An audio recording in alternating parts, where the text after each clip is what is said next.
സ്നേഹമുള്ളവരെ, ഒരു ഭാര്യയും ഭർത്താവും സാക്ഷ്യം പറഞ്ഞു, മക്കളില്ലാത്ത ദമ്പതികളാണ്.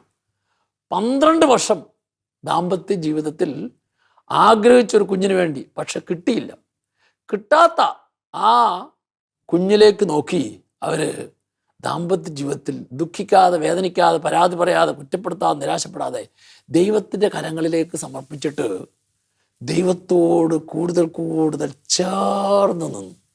അങ്ങനെ 12 വർഷം മക്കളില്ലാത്ത ദമ്പതികൾ ആദ്യമായിട്ട് ഡിവൈൻ ധ്യാന കേന്ദ്രത്തിൽ മക്കളില്ലാത്ത ദമ്പതികളുടെ ധ്യാനത്തിൽ കൂടി ഏതാണ്ട് 1.5 മാസം കഴിയുന്നതിന് മുമ്പ് ആ ഭാര്യ പ്രഗ്നൻ്റായി. 12 വർഷത്തിന് ശേഷം അവർക്ക് ആദ്യമായിട്ട് ഒരു കുഞ്ഞിന് ലഭിക്കുന്നു. എന്താ കാരണം അറിയാമോ? 12 വർഷത്തെ ദാമ്പത്യ ജീവിതത്തിൽ ഈ കുഞ്ഞില്ല എന്ന കാരണത്തിലേതൊക്കെ ദുഃഖിക്കാതെ, വേദനിക്കാതെ, നൊമ്പരപ്പെടാതെ, പരാതി പറയാതെ, നിരാശപ്പെടാതെ ദൈവത്തോട് ചേർന്നു. എങ്ങനെ കിട്ടി ബോധ്യം? അതായത് എലിസബത്ത് സക്കറിയ ദമ്പതികൾ അവർക്ക് ഏറ്റവും വലിയൊരു മകനെ കൊടുക്കാൻ കാരണം അവർ ഈ മനോഭാവം സ്വീകരിച്ചുകൊണ്ടാണ്. നമ്മുടെയൊക്കെ ജീവിതത്തിൽ ഏത് മേഖലയിലാണ് നിനക്ക് സമൃദ്ധി വേണ്ടത്, ആ സമൃദ്ധിയിൽ ഇന്ന് ദാരിദ്ര്യമാണുള്ളതെങ്കിൽ, കഷ്ടപ്പാടാണുണ്ടെങ്കിൽ, ബുദ്ധിമുട്ടാണുണ്ടെങ്കിൽ, ഇല്ലാത്ത അവസ്ഥയാണുള്ളതെങ്കിൽ നീ അതിലേക്ക് നോക്കി മനസ്സ് ദുഃഖിക്കാതെ, വേദനിക്കാതെ, പരാതി പറയാതെ, നിരാശപ്പെടാതെ, കുറ്റപ്പെടുത്താതെ ദൈവത്തിൻ്റെ കരങ്ങളിലേക്ക് സമർപ്പിച്ചിട്ട് നീ ദൈവത്തിലേക്ക് നോക്കി ദൈവത്തോട് ചേർന്ന് നിന്നാൽ ആ കുറവുള്ള മേഖലയിൽ ദൈവം ഒരു സമൃദ്ധി തരും. അതിൻ്റെ തെളിവാണ് എലിസബത്ത് സക്കറിയ ദമ്പതികൾക്ക് ഏറ്റവും വലിയ മകനെ ദൈവം കൊടുക്കാൻ കാരണം. അപ്പോൾ ഒന്നാമത്തെ അതാണ്. ഇനി രണ്ടാമത്തെ കാരണം എന്താണ്? എലിസബത്ത് സക്കറിയ ദമ്പതികൾക്ക് ഏറ്റവും സ്ത്രീകളിച്ച് വലിയവനെ കിട്ടാൻ കാരണം? അതിന് വചനം പറയും. ലൂക്കായുടെ സുവിശേഷം 1-ാം അധ്യായത്തിൻ്റെ 6-ാം തിരുവചനം. 1, അവർ ദൈവത്തിന് മുമ്പിൽ നീതിനിഷ്ഠരായിരുന്നു. അതാ രണ്ടാമത്തെ കാര്യം, ദൈവത്തിന് മുമ്പിൽ നീതിനിഷ്ഠരായിരുന്നു.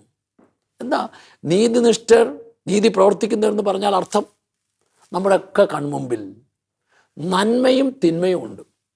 ഈ നന്മയും തിന്മയും ഉള്ളതിൽ നിന്ന്, കാണുന്നതിൽ നിന്ന് നന്മ മാത്രം തിരഞ്ഞെടുത്ത് ജീവിക്കുന്ന ജീവിതത്തെയാണ് നീതിനിഷ്ഠമായുള്ള ജീവിതം എന്ന് പറയുന്നത്. 1. 2, നമ്മുടെയൊക്കെ കൺമുമ്പിൽ ശരിയും തെറ്റുമുണ്ട്. വ്യത്യസ്തമായ കാര്യങ്ങൾ, ശരിയോട് തെറ്റുമുണ്ട്. പക്ഷെ ആ ശരിയും തെറ്റും ഉള്ളതിൽ നിന്ന് ശരി മാത്രം തിരഞ്ഞെടുക്കുന്നു.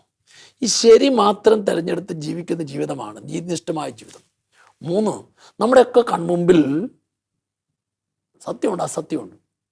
ഈ സത്യവും അസത്യവും ഉള്ളതിൽ നിന്ന് സത്യം മാത്രം തിരഞ്ഞെടുത്ത്, അപ്പോൾ സത്യം പറഞ്ഞ്, സത്യം ചെയ്ത്, സത്യം പ്രവർത്തിച്ച് സത്യത്തിന് സാക്ഷി വഹിക്കുക. തല പോയാലും സത്യത്തെ കൈവിടാതിരിക്കുക. Praise the Lord. 4, നമ്മുടെയൊക്കെ കൺമുമ്പിൽ പാപമുണ്ട്, പുണ്യമുണ്ട്. ഈ പാപത്തിലും പുണ്യത്തിലും നിൽക്കുന്ന പുണ്യം മാത്രം തിരഞ്ഞെടുക്കുക. പുണ്യം തിരഞ്ഞെടുത്ത് പുണ്യത്തിൽ വളർന്ന് അനേകരെ പുണ്യത്തിൽ വളർത്തുക. അപ്പം ഞാൻ പറഞ്ഞത് നീതിനിഷ്ഠമായിട്ട് ജീവിച്ചു എന്ന് പറയുമ്പോൾ 4 കാര്യങ്ങളാണ്. 1, നന്മ മാത്രം. 2, ശരി മാത്രം. 3, സത്യം മാത്രം. 4, പുണ്യം മാത്രം ചെയ്ത് പ്രവർത്തിച്ച് ജീവിക്കുന്ന ജീവിതം. എലിസബത്ത് സക്കറിയ ദമ്പതികൾ നീതിനിഷ്ഠരായിരുന്നു എന്ന് പറയുമ്പോൾ അർത്ഥം ഇവര് ഇങ്ങനെ ജീവിച്ച ജീവിതമായിരുന്നു. ഇനി 3-ാമത്തെ കാര്യം അതാണ്, കർത്താവിൻ്റെ കൽപ്പനകളും പ്രമാണങ്ങളും കുറ്റമറ്റ വിധം അനുസരിച്ച് വരും. കർത്താവിൻ്റെ കൽപ്പനകളും പ്രമാണങ്ങൾ കുറ്റമറ്റ വിധം അനുസരിക്കുക. എന്താ അർത്ഥം?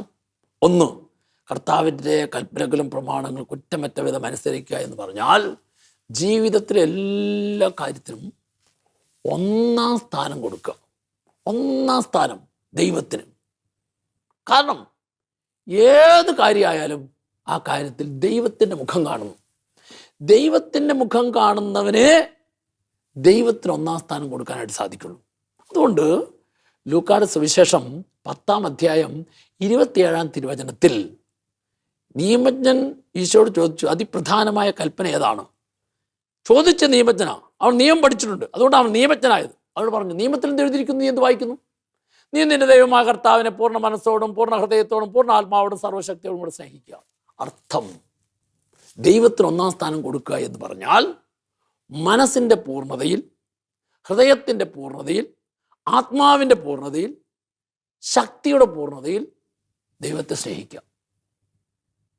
ഇനി ഒന്നും കൂടെ ചുരുക്കി പറഞ്ഞാൽ, ഏത് കാര്യമായാലും ദൈവവിചാരത്തോടെ ചെയ്യുക. ദൈവവിചാരത്തോടെ ചെയ്യുക. ഇത് ദൈവം അറിയും, ദൈവം കാണും, ദൈവം മനസ്സിലാക്കും. അതുകൊണ്ട് ദൈവമേ, ഞാൻ ഈ കാര്യത്തിൽ എന്താണ് ചെയ്യേണ്ടത്? അത് ദൈവത്തോട് ആലോചന ചോദിക്കുക. ദൈവത്തോട് ആലോചന ചോദിച്ച് ജീവിക്കുന്ന ജീവിതത്തിൽ ദൈവം സമൃദ്ധി തരും. Praise the Lord. ഇനി അപ്പോൾ ദൈവത്തിന് ഒന്നാം സ്ഥാനം കൊടുക്കുക. 2, ദൈവത്തോട് ആലോചന ചോദിക്കുക. 3, ദൈവത്തിൻ്റെ പദ്ധതി സ്വീകരിക്കുക. ദൈവത്തിൻ്റെ പദ്ധതി സ്വീകരിക്കുക. ജെറമ്യാ പ്രവാചകന്റെ പുസ്തകം 29-ാം അധ്യായം 11-ാം തിരുവചനം ഇങ്ങനെ പറയും: നിന്നെക്കുറിച്ച് എനിക്കൊരു പദ്ധതിയുണ്ട്, അത് നാശത്തിൻ്റെ പദ്ധതിയല്ല, ക്ഷേമത്തിൻ്റെ പദ്ധതിയാണ്, ശുഭമായ ഭാവിയും പ്രത്യാശയും തരുന്ന പദ്ധതി. എങ്ങനെ ഞാൻ ആ വചനത്തെ സ്വീകരിക്കണം? അതായത് ഇപ്പോഴെൻ്റെ കൺമുമ്പിൽ കാണുന്ന നഷ്ടമാണെങ്കിൽ ഈ നഷ്ടത്തിൽ ദൈവത്തിൻ്റെ പദ്ധതി ഇതിനെ ലാഭമാക്കി മാറ്റുക എന്നുള്ളതാണ്. ഇപ്പോൾ ഞാൻ ജീവിതത്തിൽ അനുഭവിക്കുന്ന പരാജയമാണെങ്കിൽ ഈ പരാജയത്തിൽ വിജയത്തിൻ്റെ പദ്ധതി, അതാണ് ശുഭമായ ഭാവി, പ്രത്യാശ, അതാണ് ദൈവത്തിൻ്റെ പദ്ധതി. അപ്പോൾ എൻ്റെ ശരീരത്തിൽ ഇപ്പോൾ രോഗവും വേദനയുമാണെങ്കിൽ ഈ രോഗത്തിലും വേദനയിലും കർത്താവ് എനിക്ക് പൂർണ്ണ ആരോഗ്യം തരും, പദ്ധതി.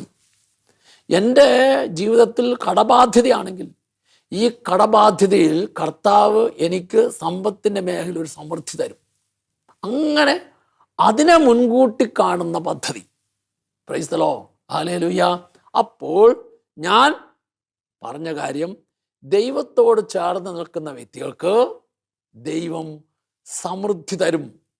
5 മേഖലയിൽ സമൃദ്ധി: സ്നേഹത്തിൽ സമൃദ്ധി, സന്തോഷത്തിൽ സമൃദ്ധി, ജോലിയിൽ സമൃദ്ധി, വരുമാനത്തിൽ സമൃദ്ധി, ബന്ധങ്ങളിൽ സമൃദ്ധി. ഇനി ഈ സമൃദ്ധി കിട്ടണമെങ്കിൽ എന്ത് ചെയ്യണം? ഈ സമൃദ്ധി കിട്ടണമെങ്കിൽ എൻ്റെ ജീവിതത്തിൽ ഇപ്പോൾ എന്തെല്ലാം ദാരിദ്ര്യവും ബുദ്ധിമുട്ടും പ്രയാസങ്ങളും രോഗങ്ങളുണ്ടോ, ഞാൻ അതിലേക്ക് നോക്കി 1, മനസ്സ് ദുഃഖിക്കരുത്, വേദനിക്കരുത്, പരാതി പറയരുത്, നിരാശപ്പെടരുത്, കുറ്റപ്പെടുത്തരുത്.